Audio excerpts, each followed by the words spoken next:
Chairman P T آئی نے توشہ خانہ کے تحفے اور ان کی رقم ٹیکس ریٹرنز میں ظاہر کی تھی، مگر الیکشن کمیشن کے گوشواروں میں یہ تفصیل چھپائی تھی۔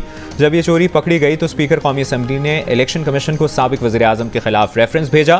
وزیر قانون اعظم نذیر تارڑ کا سینٹ میں اظہار خیال۔ وفاقی وزیر قانون نے کہا کہ اسپیکر قومی اسمبلی نے الیکشن کمیشن کو سابق وزیر اعظم کے خلاف ریفرنس بھیجا تھا، جس کی بنیاد پر سابق وزیر اعظم کے خلاف فیصلہ ہوا۔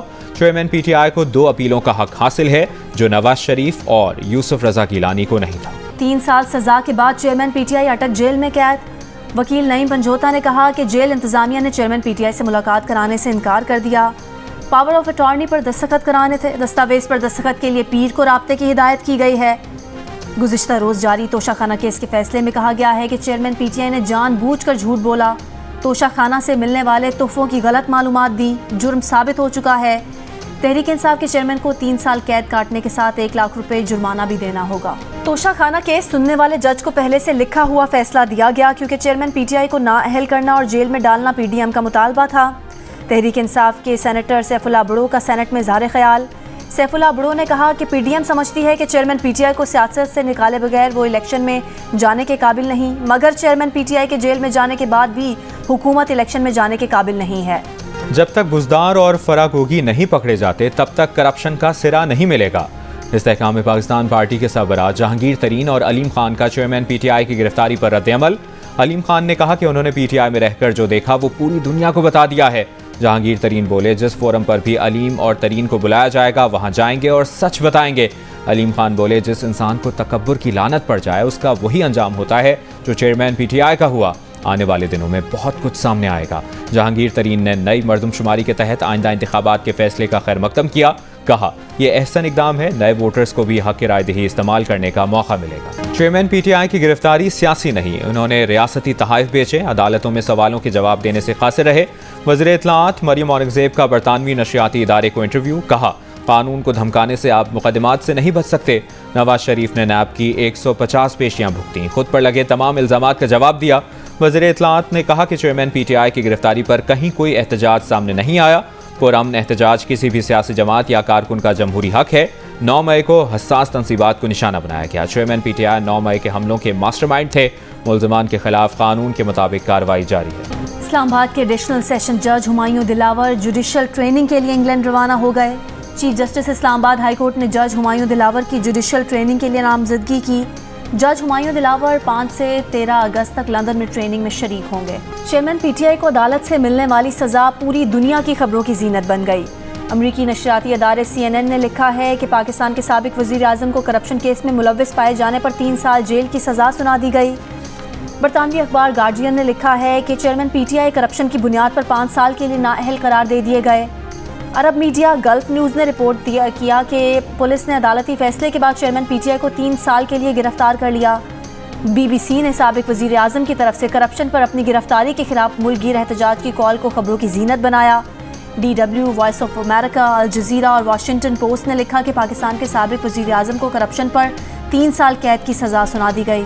بھارتی خبر رساں ادارے کرک انفو نے لکھا کہ ریاستی تحائف غیر قانونی طریقے سے فروخت کرنے پر پاکستان کے سابق وزیر اعظم گرفتار کر لیے گئے۔ چیئرمین تحریک انصاف اور دیگر سیاستدانوں کے خلاف کیسز پاکستان کا اندرونی معاملہ ہے۔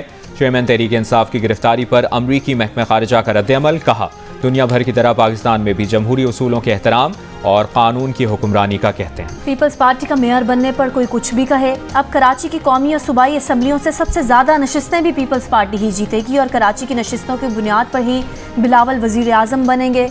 وزیر اعلیٰ سندھ کا خطاب۔ مراد علی شاہ نے کہا کہ کراچی میں کام کیا ہے، اسی لیے میئر کراچی پیپلز پارٹی کا ہے۔ کسی نے کہا کہ کراچی سب سے ناقابل رہائش شہر ہے، مگر انہوں نے کسی کو کراچی چھوڑتے ہوئے نہیں دیکھا، لوگوں کو کراچی آتے ہوئے دیکھا ہے۔ پاکستان کے عام انتخابات اگلے سال تک مؤخر ہو سکتے ہیں۔ بلومبرگ کی رپورٹ کے مطابق پاکستانی حکومت انتخابات نئی مردم شماری کے نتائج کی بنیاد پر کرانا چاہتی ہے۔ الیکشن کمیشن کو نئے ووٹرز کو شامل کر کے حلقہ بندیوں کی نئی لسٹیں بنانی ہوں۔ MQM پاکستان کے کنوینر خالد مقبول صدیقی کا کہنا ہے کہ نئی مردم شماری ان کی کوششوں سے منظور ہوئی۔ MQM کی کوششوں سے کراچی کی مزید 70 لاکھ آبادی برآمد ہوئی۔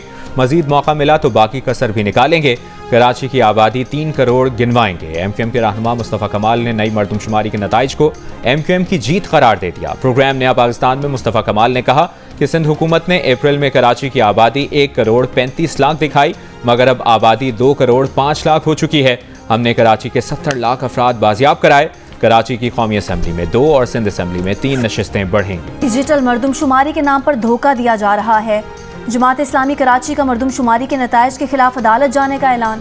امیر جماعت اسلامی کراچی حافظ نعیم الرحمان کا کہنا ہے کہ MQM نے کراچی والوں کی پیٹھ میں چھرا گھونپا، مفادات کے لیے کراچی کا سودا کیا، شہر پر اس پیپلز پارٹی کا تسلط مضبوط کیا جسے کراچی میں کوئی پوچھتا تک نہیں۔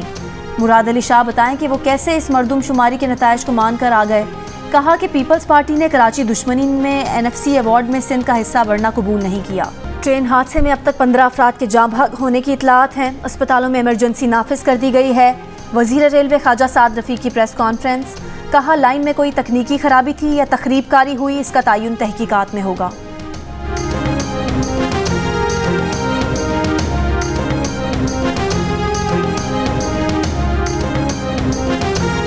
اب سینسز پہ ڈیسیجن آ گئی ہے۔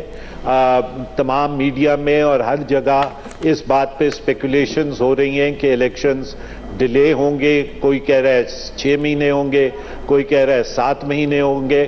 تو الیکشن کمیشن کو فی الفور سامنے آنا چاہیے اور یہ بات کہنی چاہیے کہ ان کو کتنا ٹائم لگے گا ڈیلیمیٹیشنز کرنے میں، اور حتی الامکان کوشش ان کی یہ ہونی چاہیے کہ 90 دن کے اندر وہ ڈیلیمیٹیشنز جو ہیں وہ مکمل کر لی جائیں تاکہ الیکشنز جو ہیں وہ ٹائم پہ ہوں، کیونکہ اگر delayed elections will be a disaster for the federation. Sir جاتے جاتے ایک اور بم جو ہے وہ بلوچستان پہ گرایا گیا ہے اور وہ 64 لاکھ آبادی جو ہے وہ کم کر دی گئی۔ بہت شکریہ سر، اس حکومت کا بھی بہت شکریہ، ریاست کا بھی بہت شکریہ، جس سے ہماری کوئی 7-8 سیٹیں اگر بڑھ جانی تھی تو وہ برداشت نہیں ہوئی۔ پیپلز پارٹی کے رضا ربانی نے مردم شماری کے بعد الیکشن میں تاخیر کو وفاق کے لیے خطرناک قرار دے دیا۔ سینٹ میں اظہار خیال کرتے ہوئے رضا ربانی نے کہا کہ کوئی کہہ رہا ہے کہ الیکشن 6 ماہ مؤخر ہوں گے، کوئی کہہ رہا ہے 7 ماہ مؤخر ہوں گے۔ الیکشن کمیشن چپ کا روزہ توڑے اور سامنے آ کر بتائے کہ حلقہ بندیوں میں کتنا وقت لگے گا۔ حکومتی اتحادی JUI کے سینیٹر کامران مرتضیٰ نے کہا کہ حکومت نے مردم شماری کی منظوری دے کر جاتے جاتے بلوچستان پر ایک اور بم گرایا ہے۔ بلوچستان کی 16 سیٹوں والی جمہوریت بھی برداشت نہیں ہو رہی۔ مولانا اسد محمود صاحب اس میٹنگ میں تھے، انہوں نے تمام حقائق پہ سننے کے بعد، بریف ہونے کے بعد، یہ یونانیمس ڈیسیژن ہے، ایک ڈیسنٹنگ ووٹ نہیں آیا کیونکہ انہوں نے 2 گھنٹے کی بریفنگ دی ہے۔